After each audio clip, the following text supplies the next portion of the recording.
With safety and security, a couple items. We funded an expanded security contract in 24. You'll see some additional money for that in 25.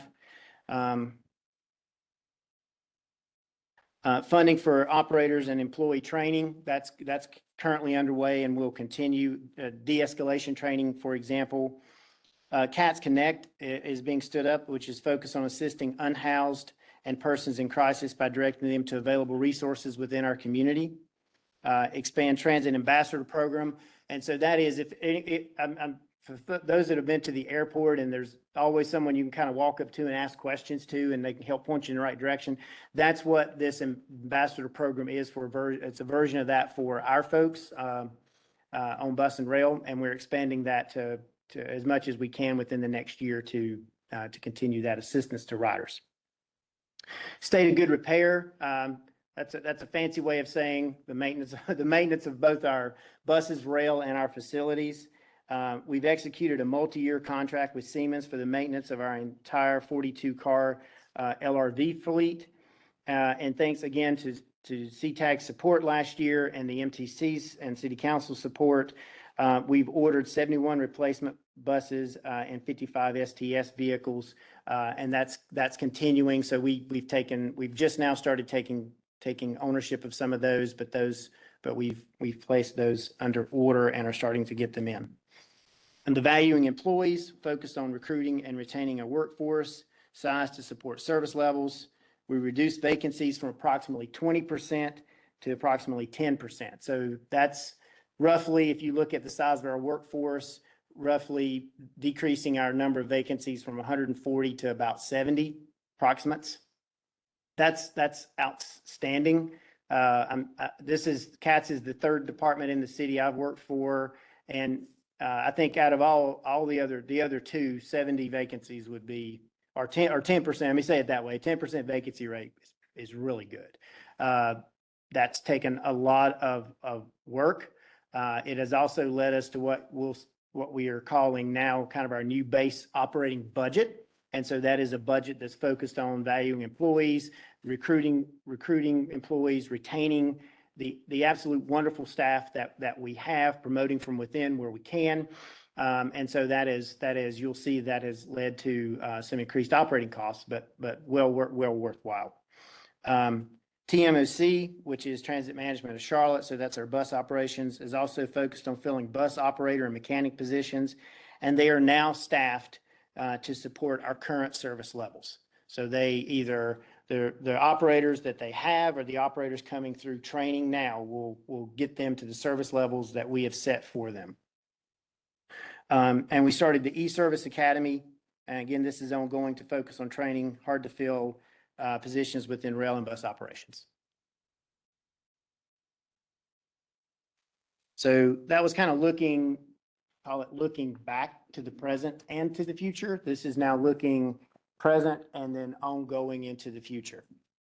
So as we move into the budget, you'll see focus on some of these items. Some of them are summarized in the CEO's transmittal letter on page 1, and they're spelled out there in more detail. So I'll kind of speed up here a little bit.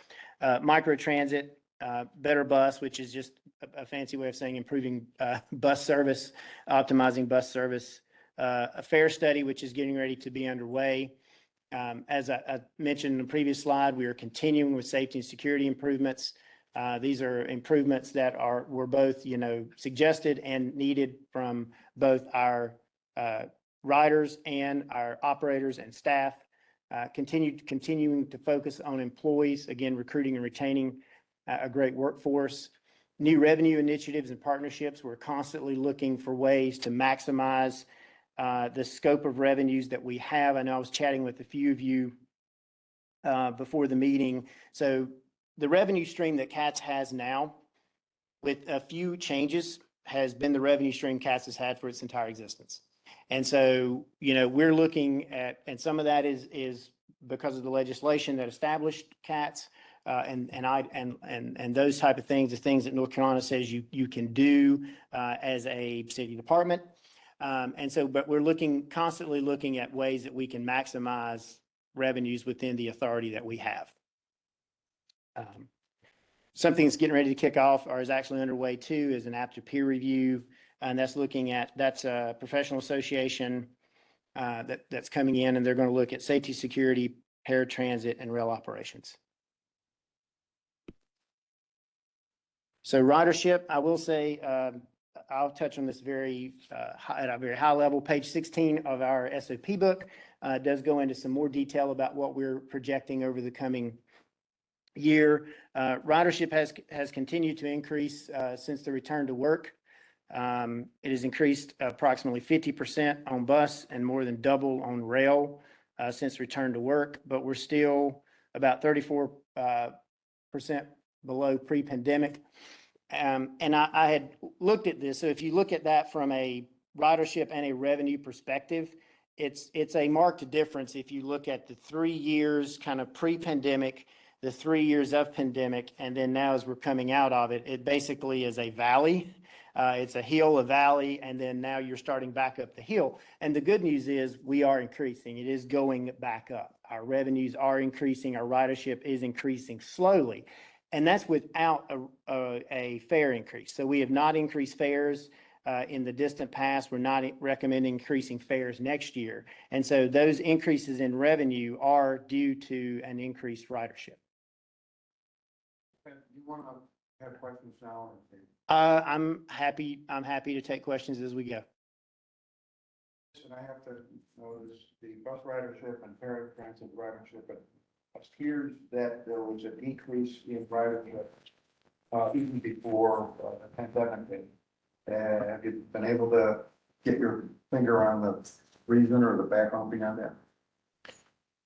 Yeah, so we could ask Mr. Lawrence to come up. You are correct. Transit ridership had been decreasing before COVID. However, COVID made that decrease precipitous. But Mr. Lawrence would be happy to weigh in. Hey, Jonathan. Hey, John. Yeah, thanks, Brent. Yeah, I mean, nationally, there were some trends already in place before the pandemic even hit, where ridership was declining in some markets. We were certainly seeing some of that. I think, you think about the context, though, some of the bus ridership transferred to rail ridership in 2018 when we opened the Blue Line. So there's a lot of nuances there. I mean, the gold rush went away when we implemented the Gold Line.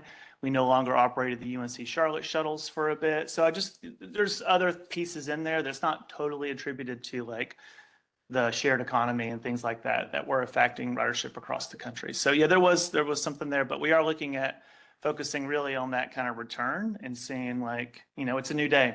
I mean, from where we were, 5-6 years ago.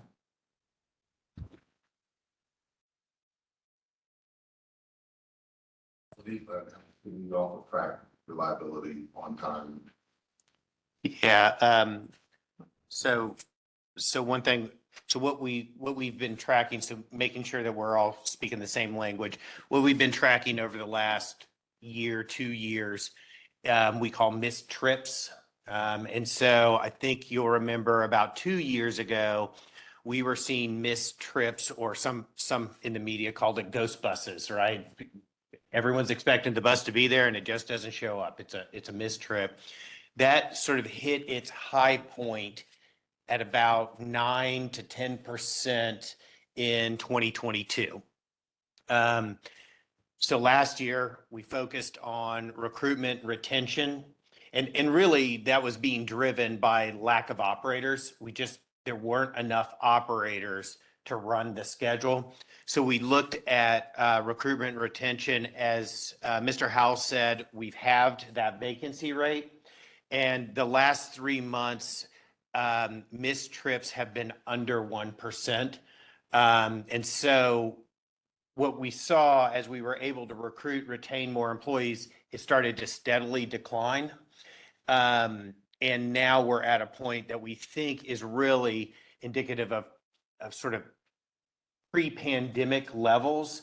And I don't mean that the pandemic itself created the missed trips. What we found is expectations for work and the nature of the job were very different post-pandemic.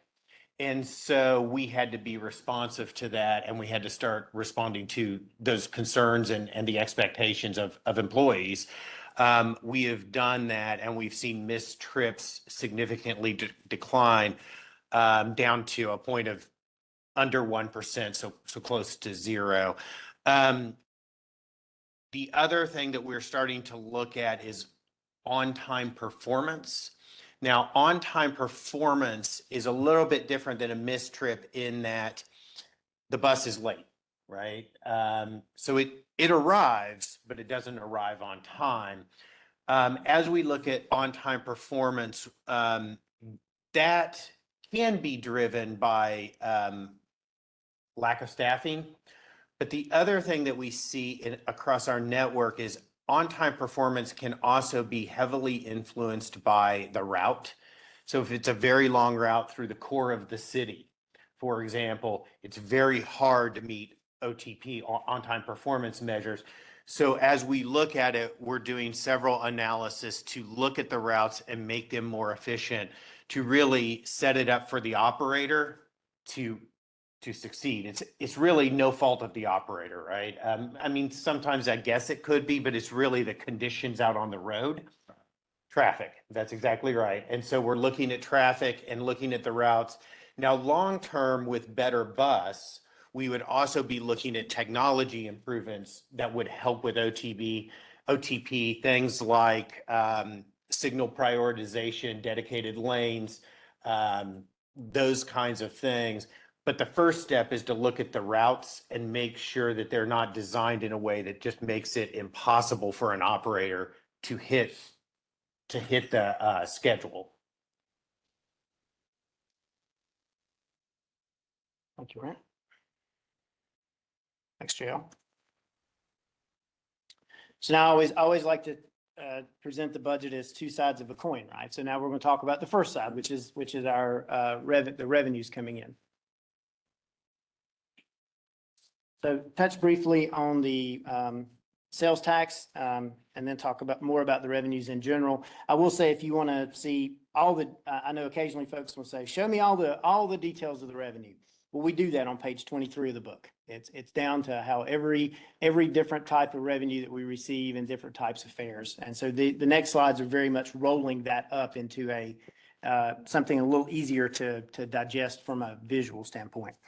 Our sales tax that we're projecting for 2025 is about a 4.3% increase over 2024 year end, or about 10.7 million more than we're projecting in this year. Again, that goes back to the strong local economy that we have, and that really has been a steady source of revenue for us over the past few years, even through the pandemic.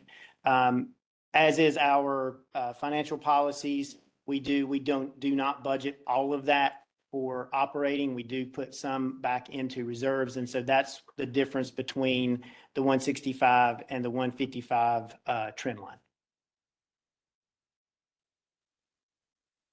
Again, very much at a summary level, but here's our total revenue outlook for 2025. 58%, approximately 58% of our revenue comes in through sales tax, or about 165 million. 14% are through grants and interlocal agreements. And so these are your state and your federal grants primarily. We have a few interlocal agreements with folks that contribute to us. Then you've got the general fund maintenance of effort and streetcar. I know some folks had asked me about that. So that is the money that comes in. The maintenance of effort comes in from the city of Charlotte, Huntersville, and Mecklenburg County. And that deals with the way that's in response to the way that the legislation was enacted, that basically said, if you, in layman's terms, it said if you were already contributing to transit, you must continue to contribute at least that level. And so that's what that is. The city of Charlotte has continued to increase that approximately 3% year over year. And so they make up now out of that 31 million, about 26 or 27 of that, or 26 of that is city of Charlotte. The other part there, Mecklenburg County and Huntersville are less than 250,000. The other part of that, SC is streetcar. And so I know some folks had asked about streetcar. The city of Charlotte does reimburse CATS for the operating costs related to the streetcar. And it has been a little while since, so that number was provided by my predecessor to the city. And it has been increased slightly each year based on a formula. I will say we are revisiting that this year because it's time to do it. And we're working to make sure that we are in fact capturing all of those costs and that the city is reimbursing us based on what their agreement is. Roughly now it's around 4.5-ish million historically each year just for streetcar. Passenger fares here, again, a slight increase, 16 million. But when you look at the overall impact of the fares or overall amount of fares that come in based on our total revenue stream, it's only about 6% of our revenues. And you'll see later on when we talk about dedicated revenues and things like that. So it's about 6% of our total revenues. And again, no fare increase recommended on any of our modes of transportation or transit in FY25. Chad, mind if I Yes, sir. ask a quick question? Yes, sir. So I was looking at this breakdown in revenues, specifically on the operating side. And I noticed that light rail revenues are significantly lower than what we get on buses. I mean, like to the tune of maybe 20 or 30% of what we get in buses. Yeah, light rail ridership is about 3/4 of what we have on the bus total. So I'm wondering why the light rail revenues are so low compared to bus revenues. It's the going fare at the estimated ridership for the coming year. And so we plug that into our financial model. We get the planning numbers from Mr. Lawrence and his group, and that's what it came up. That's what it came up to. Historically, it has been around that range going back. So. Think about when you're thinking about ridership, I mean, it truly is kind of like a blended system. So, I mean, there's people that pay on the rail and they go on the bus, and they run the bus, they go on the rail. And so, and also, right now today, just these past numbers were about 16,000 on average daily on light rail. And then, approaching like 30,000 or so on bus. And so it's not necessarily 3/4. The bus piece is certainly going up through that. So I just think that it's not totally 3/4, I think, as you stated there. And there's other factors, I think, to take into account too, necessarily not just just the total ridership number. Because ridership is also like transfer ridership as well. Okay, yeah, I get that. I was looking at these ridership trends, and it says we've got about 6 million roughly on light rail and about 8 million roughly on buses. So that's where I got the 3/4 number from. Still, it seems to me like you look back at the actuals from 2021, 2022, and 2023, bus revenue was 7 million in 2021. Bus revenue was 7 million. Light rail revenue was 1 million. 2022 bus revenue was almost 8 million. Light rail revenue was almost 2 million, and so forth. So it's really a significant gap. It's 70-80%. And I wouldn't, having ridden buses, rails, I feel like I have a pretty good idea, a pretty good cross section of how the system works. I just wouldn't think that transfers would account for that kind of gap. I'm looking at this and I'm thinking stuff like fare evasion when I see this. Yeah, I wasn't just transfers were accounting for the gap. It's just many factors to Yeah. consider as you're thinking through that. Yeah, the other thing to think about, so while it's not 100% true, we don't know exactly how all students use it, but remember, like, there's about $1.5 million of revenue that's accounted for as the PASS program with UNC Charlotte. Okay. Well, it doesn't mean that the UNC Charlotte students never ride a bus. They probably do. There's much more likelihood that they're going to be using the blue line. That's why UNC Charlotte started that program when the Blue Line extension went up there. And that revenue, I don't believe gets categorized Yeah. as, is it rail though? Well, no, it's just, it's one of the incomes. It's right down here. It's Right. further down. Okay, so that's in a. So that- Okay.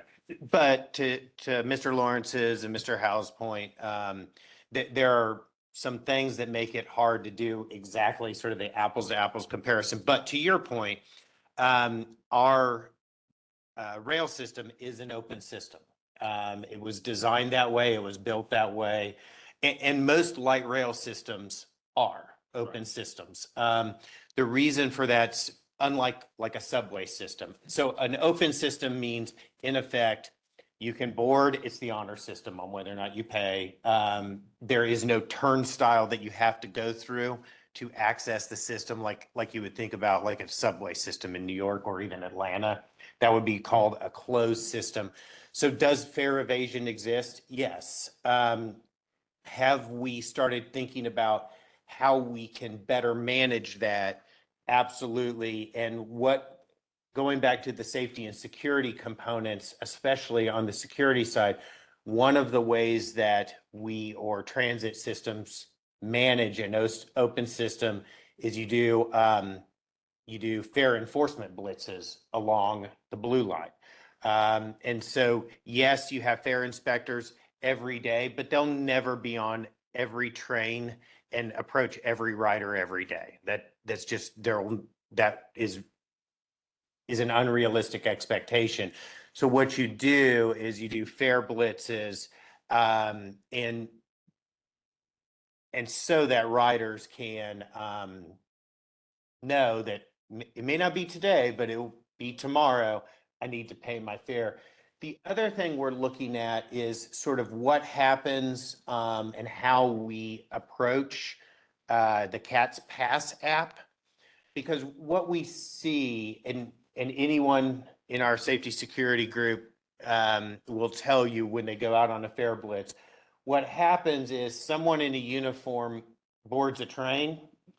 And usually what happens is a lot of people pull out their phone and they open the CATS Pass app and they activate the pass that they had purchased but not activated, right? Because you can buy a pass without activating it. You have 30 days, I believe, to activate. So they'll buy that pass and they'll just sort of sit on it, right? They'll wait. And as soon as they see a fare enforcement officer, they activate it. So by the time the officer gets to them, they've got an active valid ticket, but they may get several days where that they're sitting on that pass. And so we're working through that too, looking at, we don't want to make it inconvenient to use the app, but we're also looking at should those passes be, can they be able to be banked, so to speak, bought and then validated for a full 30 days, because that would reduce that as well. And so we're looking at a variety of strategies, but the open system side of it, actually Commissioner Altman asked us about this at the MTC and as well as city council members. The open system side of it, it's not uncommon for light rails to be open system like ours are. Most of them are.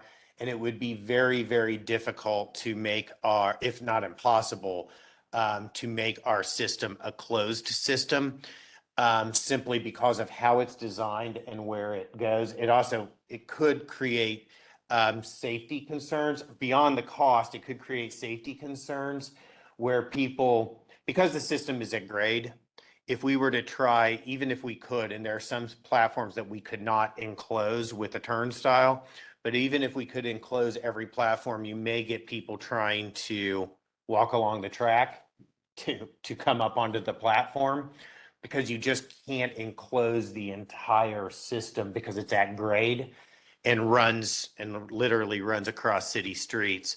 So we have looked at it, and it is a good question, but it is one of those things that there is some amount of fare evasion that occurs with the open system. We're just trying to find ways to reduce that level.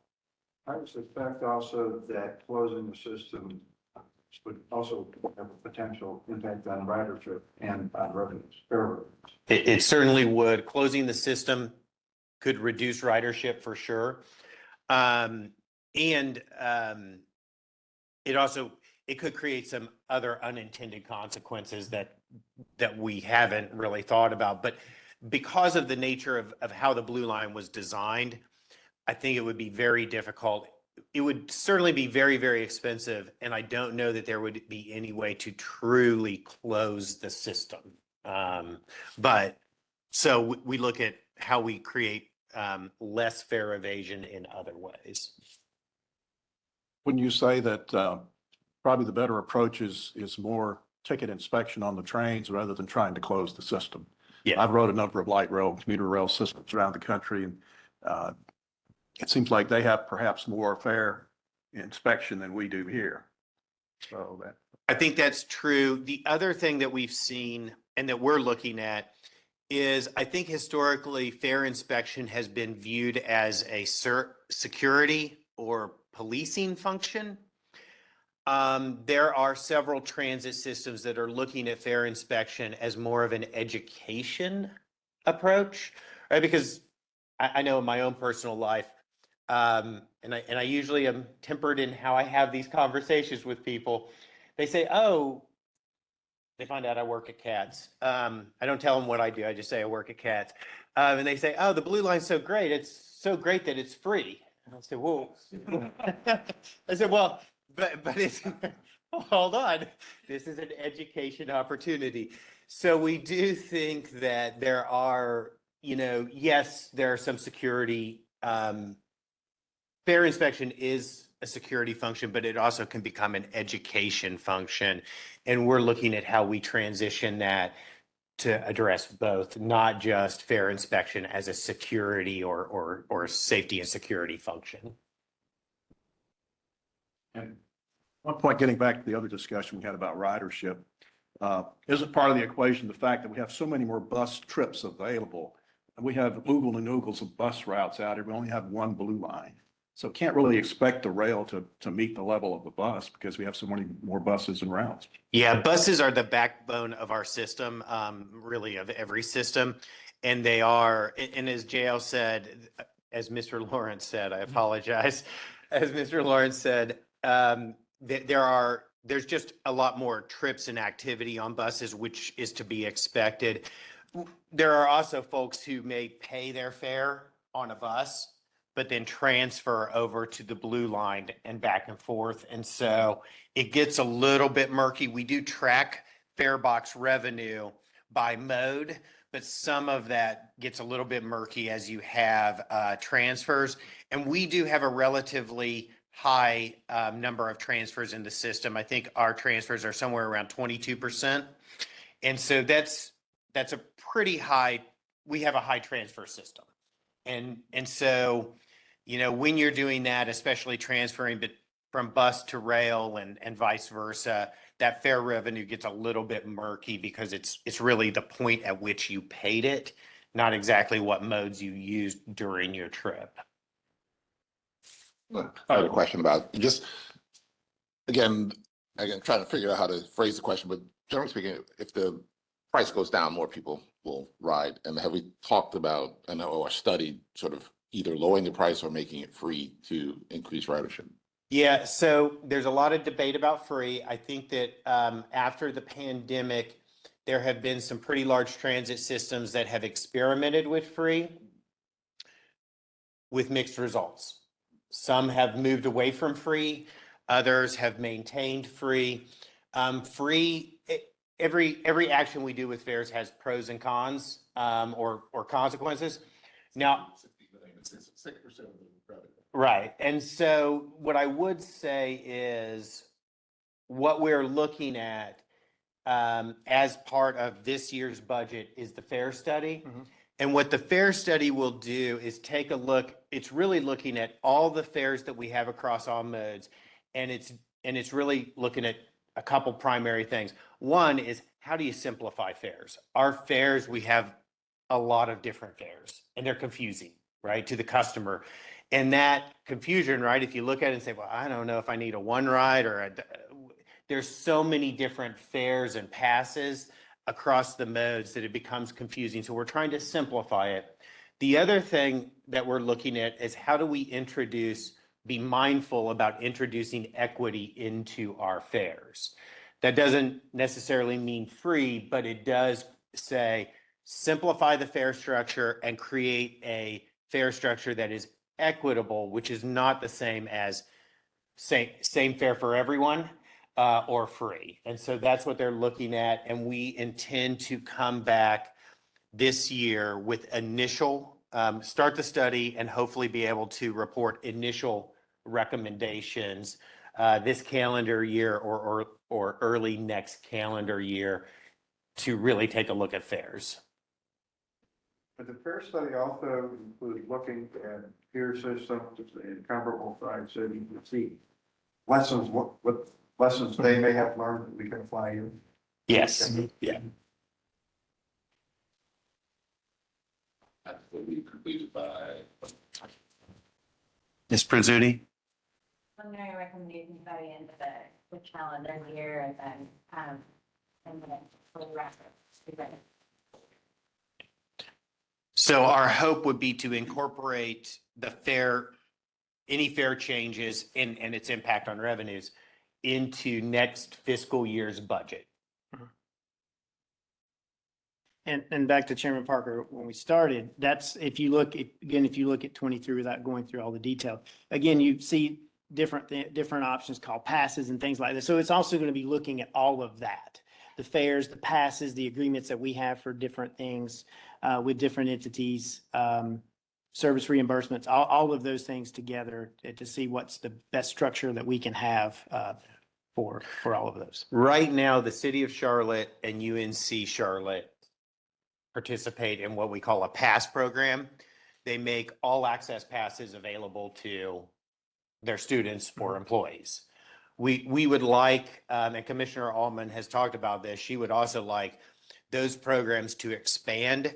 We have been working with CMS to see how we might be able to partner with them for programs that would encourage use of public transportation among students and their employees, as well as I know Ms. Altman has asked for information related to Mecklenburg County to see if they would be interested in participating in past programs and others. And so we are looking at that, and that will also be included in the fare analysis.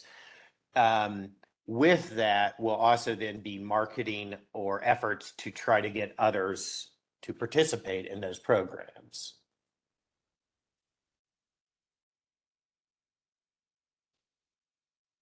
Okay, great discussion.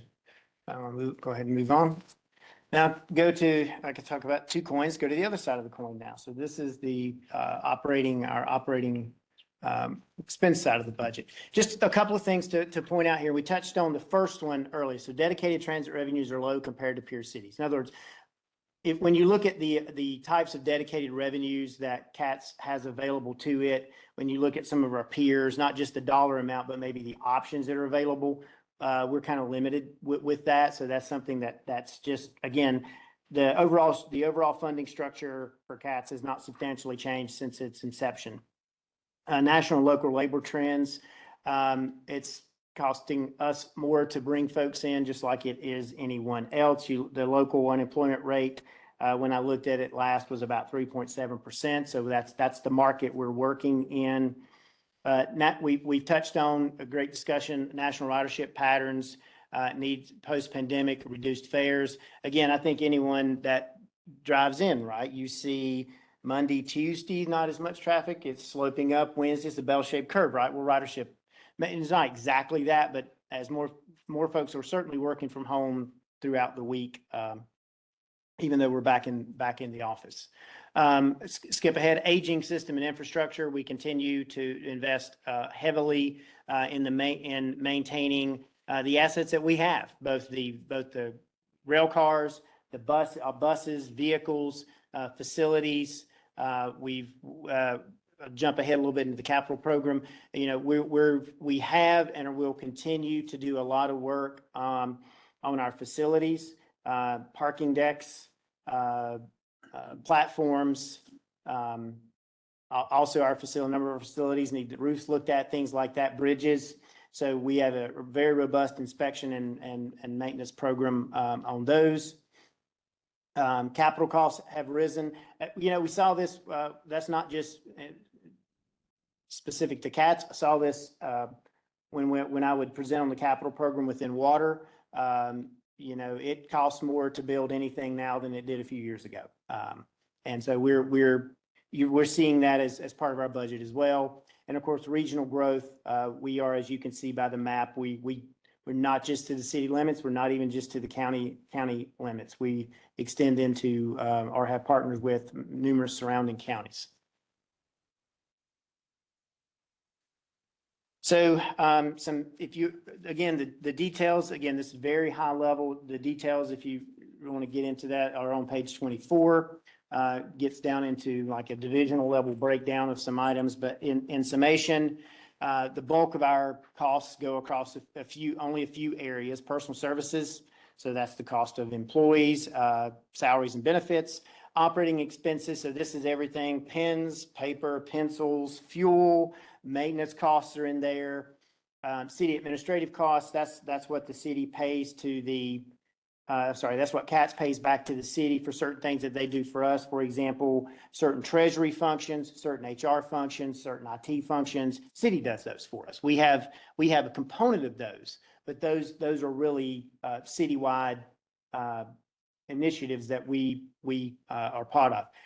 Transfer to our debt service fund. Of course, we have some outstanding debt that we are paying down. Roughly 18 million each year in total is what we're paying down for. And then of course, our trend line, we're also still transferring money to our reserves. So a couple of things I want to kind of point out when you look at this as a whole. One, this is very much a status quo service level budget. So what does that mean? If you look at the levels of service that we're providing to our ridership base now, that's what we're projecting to continue to provide throughout this entire budget year. So that's from now, we're providing it now through June 30 of 2025. Now, might we make some adjustments through that? Certainly, especially if we can do it with efficiency, but major changes to the levels of service that we're providing, not within the confines of this budget. So I wanted to point that out. And the second thing I wanted to point out is we really feel like in 25 that we now have established our new true baseline operating budget. And so, if you look back, our operating budget has grown over the last few years. And if you look back at our efforts that we talked about in the beginning, that we started in 24, that we're carrying forward into 25, safety, security, substantial increases there. Maintenance of our assets, substantial increases there. Recruiting and retaining, getting our workforce properly sized, they're getting the right folks in the right locations within our divisions to support our customers, support our riders. All of those things have, contributed to our budget. And we feel like we've attained in 25 what would be the new baseline that we'll use now closer as we move into 26, 27, and into the future. So we'll touch on our capital budget now. And so as we go through this, it is at a very kind of high strategic level. The details of it are back within the documents here. Down to very specific project levels. Our key projects, again, going forward, we're continuing to focus heavily on asset replacement, asset maintenance, advancing the corridor, our 2030 system plan, continuing and advancing that. And we do have certain new construction projects or continuing construction projects that are underway.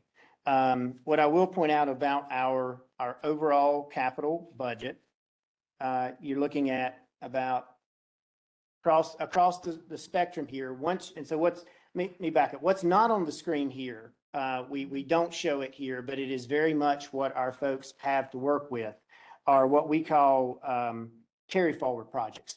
And so we have projects that were approved in prior years that are carrying forward, and they're still ongoing throughout each of these years, many of these years. And so that's roughly in the $200 million range. This would be thought of as new money on top of that. So new grant monies, new local dollars, using our reserves strategically. And so these would be new initiatives or new money added to those that are ongoing. And so our total capital program, if you look at it in the details of the book here, is quite large at $613.3 million. And again, what would I expect to see next year? I would expect to see 26 through 29. We'll be doing 30 next year. These columns will change because again, this is very much a living, breathing plan. We fund it to the extent that we can with the revenues that we have coming in. It is integrated into our financial model so that we know what's available, and that helps guide us. And so we do adjust this as we move forward. Yes, ma'am. Why is there such a fluctuation in the safety and security numbers?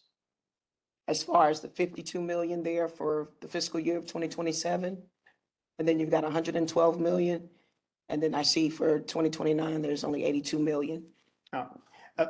Apologies. Several folks have pointed out this is not the clearest. This is what happens when you let PowerPoint kind of pick some colors for you. Those numbers at the top are the totals for the entire column. So only as you're seeing, the very small part at the top is safety and security, and it's actually fairly steady. So 57 is for all of 25, 91 is all projects for 25, 91 is all projects for 26. So that's the total for that year. I didn't add the individual increments. Yeah, in there. In safety and security, this represents the capital expenditures for safety and security, not the operating. Mm-hmm. So, the total expenditure for safety and security is going to be O&M, our operating costs, plus the capital. And where you will see the largest spend and the most steady and steadily increasing spend is on the operating side, because that represents the personnel. This would be things like an upgraded camera system, for example, or other things that would fall into our capital budget for safety and security, or things like the new technology system, those kinds of things that we're putting on the light rail vehicles. So this is only the capital side of that, whereas a lot of safety and security falls onto the operating side of the budget. Yeah, the contracts to pick up the contracts for the uniform security that you see, the staffing for our internal staffing, all of that is on the operating side of the budget. Yeah. But the elephant in the room here seems to be what labeled BOD. Could you educate us a little bit on? BOD is bus. Bus operations division, yeah. Oh, I apologize. We did put some acronyms in here and we should not have done that. But BOD is bus operations division. And the big blue chunks there are that's bus replacements, correct? It is, yeah. We're not replacing in 25. We talked about 71 buses on order, 71 buses and 55 STS vehicles on order are in process of coming in. We're going to let all of those come in, get those in operation in 25, and then the light kind of Carolina-ish blue there in each of the subsequent years that says BOD, Bus Operations Division, primarily is the continuing replenishment or replacement of our fleets. And a few other items in there, but that's primarily it. Is due to, I might have missed it, but why is it fluctuating as opposed to steadily increasing? Yeah, that's a good question. And staff asks that along as we go as well. So when we build out a multi-year plan like this, we're trying to look at not just what needs come in, but again, aligning it with what we think we can actually afford each of those years. And so this is This is the combination of those two. Now, we've also got those prior year monies out there that are not reflected here that are still coming through. And so you do see fluctuations like this. We saw fluctuations last year like this. I think 26 was quite a bit less last year than 91. It's really, it's the flow of the model, but I do expect to see those years change as we get closer to them. A lot of this capital, not all of it, but a lot of this, that the increase really represents what we would characterize as sort of operating capital, right? And so it's things like bus replacements or major maintenance on light rail vehicles. And so it is capital because of the cost, but it's cyclical, right? There are certain, you'll hit points where you have to, in effect, reinvest. And so what you're seeing is sort of the ebbs and flows of those things hitting. For example, in 2028, you can see the rail box is pretty big. That means what that's really telling me, without even consulting with Chad, this is dangerous, but I'm going to do it, is some major maintenance, some major maintenance is going to hit in 2028. That's going to necessitate some kind of larger spend in that year. Yeah, that's exactly right. It's showing where we're starting to bring in now we're getting into the midlife overhaul of our cars, right? So we've caught up some of the maintenance, and now we're starting to plan for that next big round of maintenance. Yeah, he knew. I did kind of know that. But so what you see right now, we're focused on the truck overhauls. We've talked a lot about that. And so that cash is flowing out in those boxes. In 2028, the truck overhauls start to complete. We're in good shape, but then we have to start looking at the other overhauls of the rest of the vehicle. And that sort of leads to a cash influx there. And so that's what you're really seeing is as that goes. The other thing I'll say on buses, for example, what we also try to do for bus replacements is a good example is instead of trying to load all of those Carolina blue bars into 1 or 2 years, you want to spread them because in 12 years, you don't want to lump in your replacement cycle. You like to spread that out so that you're replacing a roughly even amount every single year. Because of where we were last year, we created a lump in the replacement cycle that we couldn't avoid. We're trying to smooth that on the back end as much as we can so that we don't just have one massive lump of the whole fleet, so to speak, 12 years from now. You try to smooth it so that you can be pretty routine and consistent in the cycle. And so that's what you're kind of seeing there is our attempt to smooth that replacement cycle, knowing that we have 70 some, which is a big number, right? That's roughly a third, maybe 25 to 30% of the fleet in really a 12 to 24 month period. That represents a pretty big replacement lump that you'd like to smooth out over time. A couple of the things I'll add in here as we're kind of looking at it at that roll-up level. So if you look at facilities, right? So facilities, we talked about that we're in the process now of evaluating and repairing a number of our facilities, parking decks, bridge structures, other facilities. If looking at this, we're ramping up, we hit the replacement, and then you start to come down. Now, as they're evaluating that, if things were to be found that we haven't projected right now, and we've stood up a very robust and dedicated facilities group in the past year or so, then you could see that number change, for example. Another thing that is, so let's look at development here, the gray box. And it's not as bad as I thought looking at the colors like this. I know it was kind of confusing, but if you look at the development, right, a lot of fluctuation there. So this is, you could think of this model as more of our, I'll say it like this, baseline model, right? So I think everyone's aware that we're seeking permission to get an additional sales tax. And that if we were to do that, then go out to the public for a vote. So if both of those were to be affirmative, these out years would obviously change right now, because now you've got the legislature saying, advance the plan. You've got this, the voting public saying, advance the plan. Ms. Goforth and her team are going to advance that plan, and they're going to bring those things in. So some of those, as you see that fluctuate, is where we're planning for what we have now. I would be, in fact, I will just go ahead and say, you will see whether it's gray or we change the color next year.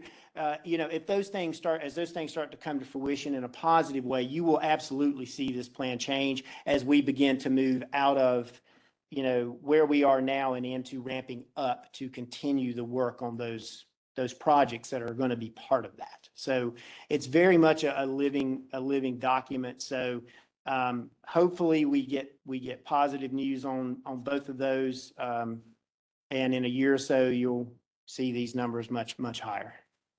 Yes, ma'am. Question, and I'm sorry for my misinterpretation of the chart earlier, but what is the determining factor, or I guess I would say, what is the explanation for the fiscal year of 28 and 29 not having any funds for the facility process? Did I miss that, or? No, and no, you did not. It's the orange, and they're either, I don't know if I'd have to look at the detail here. They may be there, but just very small. The intent is right now that we're front loading a lot of that work, and that a lot of the major capital costs would be done. And so if you shift from major, think of it as you're extending the life of something versus I'm just making minor repairs. Those minor type of repairs would be on the operating side. These would be your major structural life extension, roof replacements, major elevator, stairway replacements, things like that would be here. So what this tells me is, and I believe I'm remembering this correctly, is that we're front loading that through 27, and then it's dropping back off more to steady state is what we see now on the operating side. But that, again, living document that can change. I expect that it would change as Mr. Fox is our facilities general manager. As he looks more into that, I would expect to see that change in future years. Yeah, under facilities here. Yeah. Yes. It will go up. What I would expect is next year when we're sitting here talking about it, that orange bar will start to creep over into others. Really what the facilities group, brand new group, right? We didn't have a dedicated facilities division. We had folks working in facilities, but not a dedicated facilities division up until a year ago. Craig Fox took over, and what you really see in 25, 26, 27 is the list of priorities that he's already identified as he's done a full facility assessment. And as we move out closer to 8 and 9, those will get populated with what he believes are the highest priorities to hit. Because there are a lot of priorities that we need to hit, and he's focusing on the highest as we go. And this might be an outdated question. I've been off the scenes for a minute, but the Parking Street, parking deck, Davidson parking deck, had that issue been resolved? Those repairs that were needed, has that been concluded? It has not. So we are working on it. It is a legal matter. That deck was subject to a claim in the past due to issues around how it was constructed. And so that prior claim, now our attorneys are working to look at a new claim again associated with that parking structure. And it's really a claim, the prior claim and this claim would be related to the design and the materials used. And so it is ongoing, but it has not been repaired. We are working through that, but it's also going through the legal process associated with that deck, and that is unique to just that deck. So.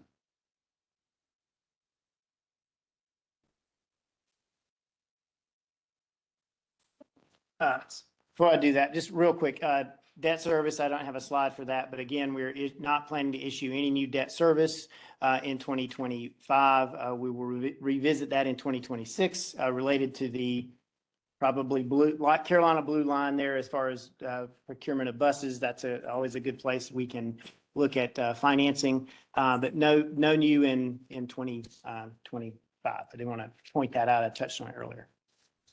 Chad, I had a question. Sir. Seems like looking over this material last night, I remember seeing something about the Valentine extension. Is that anywhere on this, or is that coming along in future years?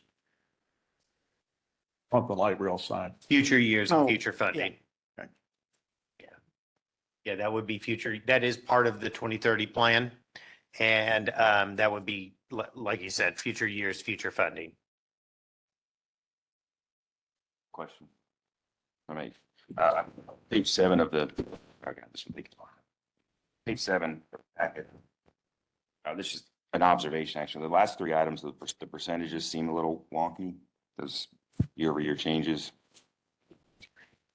For example, 2.7 million change is an 148%. Okay. But just those last 3 seem a little bit Well, off. thank you for that. We'll Sure, catch that. it might impact that executive summary on the 14.2 total. The other thing, the question on page 12, the sales tax trends. Yeah, the first grid, local half-cent sales tax. Can you explain what's going on with the roller coaster and the sales tax forecast? Okay, let me. So it starts at 12 million for fiscal year 25, goes to 58 million, down to 27 million, and up to 99 million projected in 2028.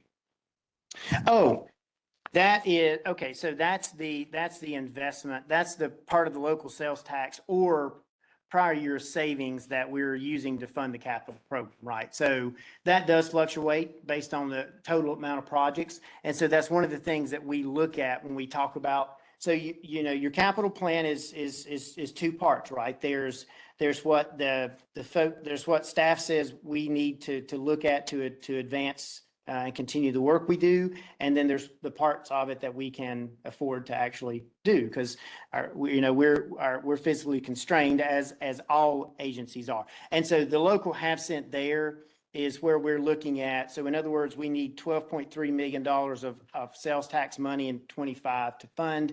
We're saying if the program were to go as is, that's what we need in 26 through 29. One of the biggest drivers on that, because that is you're right. Yeah. Yeah, it's not how much we project, but the reason that is sort of like that, one of the reasons is COVID money, right? There was a big influx of COVID-19 of a variety of federal funds that came in related to COVID-19. And those funds are being utilized by CATS. They start to run out, and that means then you go back to local funds or other things or other sources, but that is one driver of that.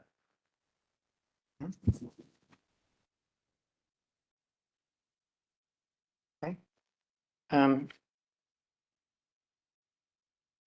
So just real quick, just taking us forward, just as a wrap up, of course, we presented the budget to y'all today. Again, thanks for the great discussion. Thanks for the feedback. We'll make adjustments as in, thank you again we'll look back at the book to make sure we caught our percentages and everything.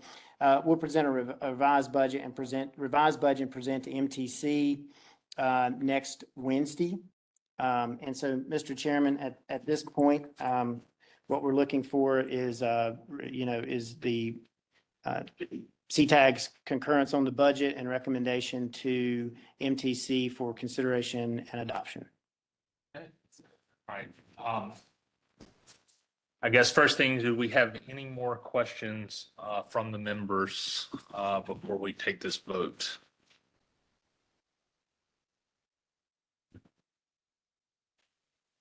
So hearing none, I guess we will take the vote. The vote will be on the FY 2025 operating and debt service budget, and I believe also the capital improvement plan, both in one.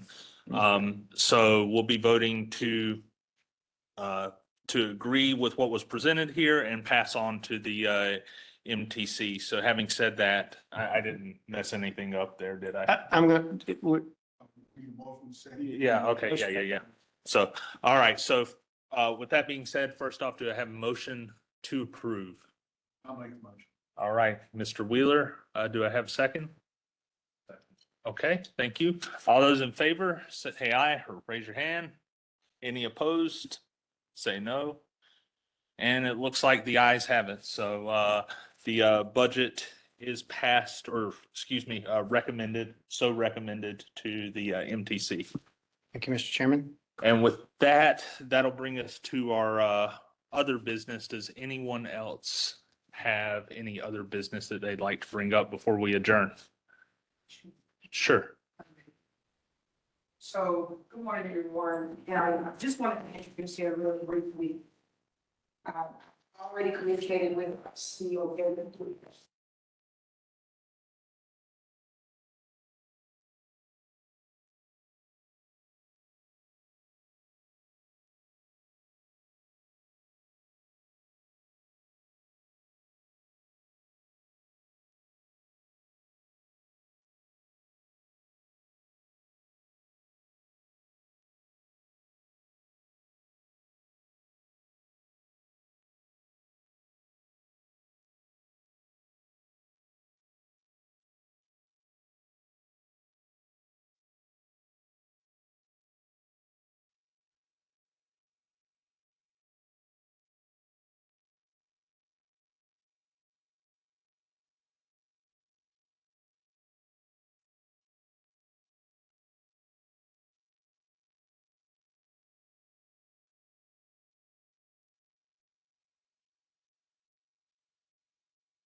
Thank you, Ms. Dunlap Thompson. All righty, so having said that, we have something else? Yes, not really on the agenda, but I'm just curious about the streetcar summit, how it went. It went, it went very well. Thank you for asking. I will say we received lots of positive feedback. And our staff, they worked very, very hard, and they deserve all the credit for a great event. Everyone was very appreciative. Thought it went really well. So for those who may not be aware, last week was the Streetcar Coalition Conference or Summit. It was held here in Charlotte. It's held in cities with streetcars. Next year will be in Portland, but it was our turn to host. Our staff really put in a lot of hours supporting the event, presenting at the event, and helping secure keynote speaker Anthony Fox, former Secretary of Transportation, Anthony Fox. So it was a great event, and everyone, all the attendees had very good things to say about everything we put together. How many people did you have in attendance? I believe about 150, which is, so that's really good attendance, because remember, this is attended by streetcar cities. So that was a very good attendance. The organizers were very happy with that level too. They felt like it was a very good event with a lot of good attendance. And luckily we had great weather. So everyone came to Charlotte, rode the streetcar, and had a lot of fun and learned a lot too. And I believe, if I'm correct, it's Mr. Fox's address is on the YouTube channel where you can watch what he said that day. Yes, absolutely. Question. The Independence Boulevard dedicated bus lanes, is that project, as far to your knowledge, moving forward now on schedule? And is anyone excited about seeing that thing completed? Everyone, yes, and yes, everyone is excited. In fact, part of our budget will be to put some dollars towards marketing that so that everyone, well, hopefully everyone knows that it will represent a significant improvement in on-time performance for that route. We're really excited about it. DOT is working on it and they are on schedule. So absolutely. All righty.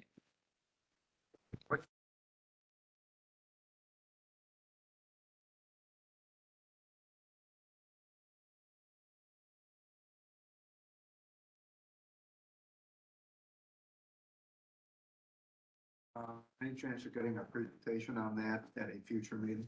100% chance we will do that as at the chair's desire, whichever agenda you'd like us to put it on, we can do that. Well, actually, I was about to ask, I think my own personal feeling is that these in-person meetings are good. They're a good chance for us to connect, to see everyone's faces besides the little, window on a screen. And to get to know each other better, but also I feel like the meetings are a little bit more productive. So I would like to at least have at least one more in the year in person. And it looks like on September 17th, there's a possibility of doing it in person. So would you guys be opposed to doing it in person and then having this in the September agenda? Would that be a workable solution? That would be workable, and we're happy to share additional information with you, Mr. Wells, specifically on that program, but happy to present that. It would work out well because we are working with CMS, identifying schools and then identifying how we would roll that program out on a pilot basis. And while I've never worked in an educational setting, I know that they have their own processes that we're working through, talking to principals and administrative folks and others. So it would be, if we could certainly make that happen. Yeah. Absolutely. All right. Does anyone have any reason not to meet in person on September 17th? That's a child day for me, I believe. Okay. Okay. All righty, then, we, go ahead. And I will mention that even with in-person meetings, can allow folks to participate remotely. The difference is, and so just sort of kind of explaining the why. For actions like at this meeting, they need to be in person. So if we had members who were participating online, they can absolutely do that. They can view, but their vote they need it. Yes, they can't vote. So again, if you'd like, we can offer both, right? In person, but allow for folks to be remote if their schedules absolutely required it. Yeah, let's do that then. Let's plan on a September 17th, in-person meeting here. Paulus, we can still have the virtual setup for people who can't make it. They can still participate. Okay. I'm kind of curious, and I'm looking on the screen, I don't see it. Can we tell how many people are participating remotely this morning? Yes, sir. We can, if anybody in, we're sitting over here and they should see, there's only one in the room, and that's Brandon Hunter right there. Okay. Okay, so anything else before we bring this meeting to a close? Chairman Oh. Parker. Mr. Howe? Yeah, just real quick. I know normally we're approaching kind of our, the leave period and where there's a break before the group meets again. I would request that we at least plan to meet in May. There's some policies that we need to bring, financial policies back in front of this group to review before they go to the MTC. We would like to do that in May. And then, so then we can discuss then, Mr. Chairman, if you would want to then take a break until some point, the September meeting maybe. I know last year, I think we took a break from May, June, July, and August. I think last year we still had a meeting in May, and there's a May and a June meeting on the schedule Mhm. here. So I think we can take the May meeting and then see what we need to do about the June meeting at the May meeting. And, take a vote to potentially cancel that there. And then come back in person on September 17th. But yes, we That's perfect, will have Mr. the May Chairman. meeting. Yes. We can address the June meeting at the May meeting. And Mr. Roju had We talked through email last month about this ongoing conversation regarding combining TSAC and CTAG. Do those continue? Do you know? yeah, you got it. Yes, sir. So we are looking at that as part of, so when it was brought forward to MTC, staff agreed to look into it and assist MTC with thoughts and recommendations, and we continue to do that.